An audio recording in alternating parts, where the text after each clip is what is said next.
In the Disney movie Brave, Merida must rely on her bravery and courage to defeat a deadly curse. She struggles along her journey, but defeats the curse in the end. Courage comes in all shapes and sizes. It means not deterred by anger or pain, or brave. An example of someone who is courageous might be a firefighter going into a burning house to save a family. The firefighter demonstrates courageousness because he went into the burning house to help someone. He was brave and didn't care about the danger he put himself in. Another example would be a small child scraping their knee on the ground and not crying or causing a scene. Courageousness can come in many forms and can be looked upon in many ways. For an act to be courageous, it must involve willingness to sacrifice for someone else, participating in healthy activities, taking the initiative by yourself, acting out and helping others, thinking logically, and it must be legal. Courageousness is shown by Anne Frank in Anne Frank, the Diary of a Young Girl.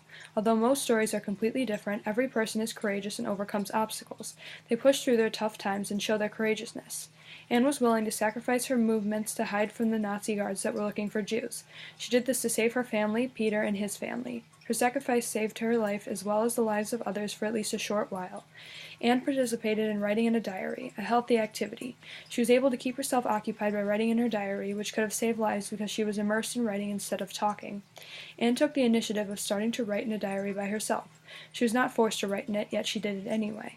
She did it so she could have a friend going through the same experiences at the same time. Anne acted out in helping others by keeping quiet when all she wanted to do was scream and yell at everyone in the annex. She purposely kept quiet so she could keep peace in the annex and not be heard by a Nazi. Anne was thinking logically when she looked back on the year of 1942. She realized she was not the same girl that she was before. She had learned more and realized that hiding is the only thing she could do to stay safe from the Nazis. She didn't long for school anymore, and she became more of a young woman. Anne Frank did many legal things throughout the course of the diary. Although she hid in the annex, it wasn't illegal. She wrote in a diary, spoke with other people, kept quiet to stay hidden, and most importantly, became a young woman.